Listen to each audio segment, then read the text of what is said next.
5 tips to identify an en-bloc property. I'm going to share how to identify an en-bloc property. Some of you will say, Alan, today prices are so high. Still got chance to buy en-bloc property meh? My answer to you, not now. This video is to help you get ready in the next 6 to 9 months. As mentioned in my earlier video, today's valuation is very high. There is a very high risk to enter. It is better to do some homework now and determine if you have an appetite for the risk to buy an old condo for en-bloc. In today's video, I'll be going to share with you the 5 tips to identify an en-bloc properties. I'm going to share with you how much can you make through some real case studies. In addition, I will also cover the risk of buying an en-bloc property. Let us dive straight into en-bloc. Hi, my name is Alan from Alan Wee Property. Welcome back to my YouTube channel. If you have enjoyed the video so far on this channel and have benefited from them, appreciate it if you can help me to like, share and subscribe to it. Thank you. In today's video, I wouldn't be discussing what is en-bloc. If you are keen to find out more, you can refer to my earlier video that I did. Oh my god, sorry. This is one of the first few videos that I did. It's not very well done, but hopefully you get the message. The first tip to identify an en-bloc property is obviously to buy an old property. How old should it be? Preferably, it should be more than 30 years old. This is the sweet spot when en-bloc will take place a few years down the road. You need to factor in a buffer of 3 years before it goes en-bloc. This is because seller stamp duty applies if your condo goes en-bloc, whether you agree or not. You are still liable to pay the SSD based on the payout. The second tip here is to identify a condo that has upside potential. What does this mean? Let's say the current resale price for that area is only about $1,000 per square feet. The new condo in that area is already transacting at $2,000 per square feet. This means there is a price disparity between the old and the new condo. There is an upside for developers to purely buy the old condo, tear it down and rebuild it into a newer condo and sell them at a higher price to make a profit. A good example here is Horizon Tower. Horizon Tower per square feet is currently trending at 1,400 per square feet. The newer condo around Irwell Hill Residence is already transacting at 2,800 per square feet. This means there is an upside in buying it. But having said that, will Horizon Tower owners be selling you at market price today? The third tip is to avoid big projects as far as possible.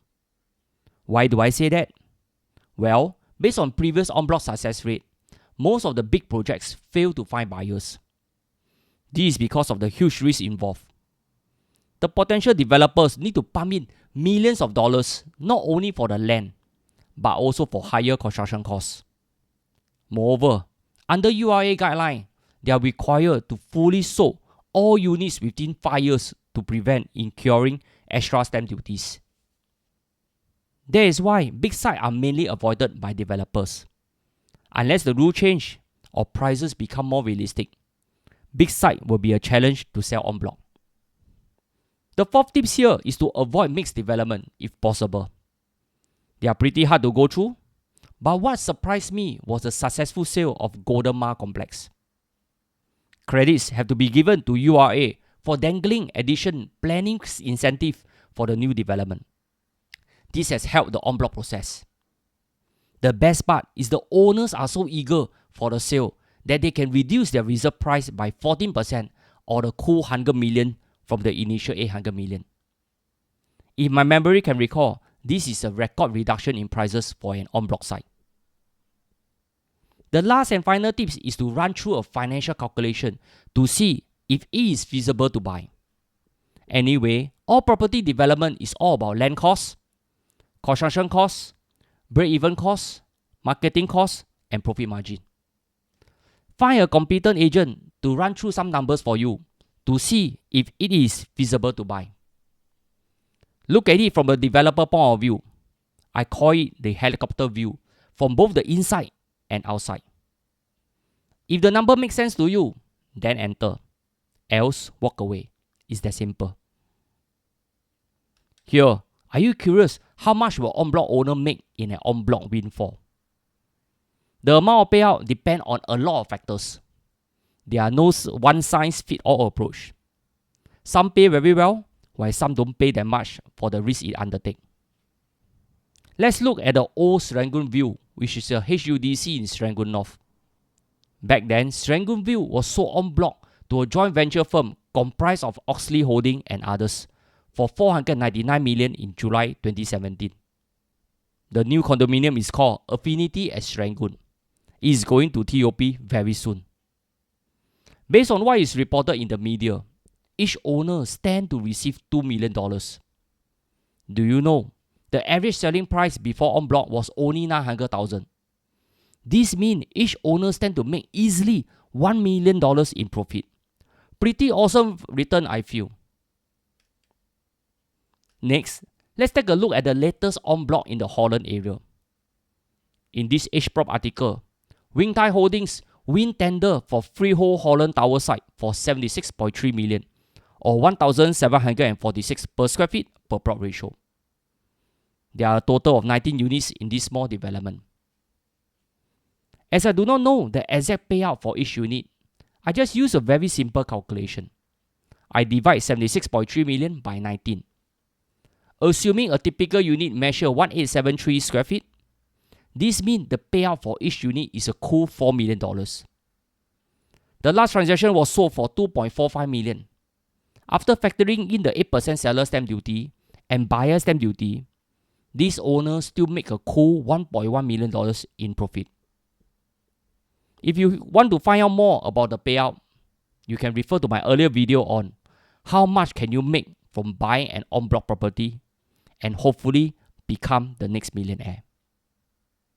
Here, what are the risks? You can be stuck with a lemon if you buy an En-Bloc hopeful property that failed to En-Bloc.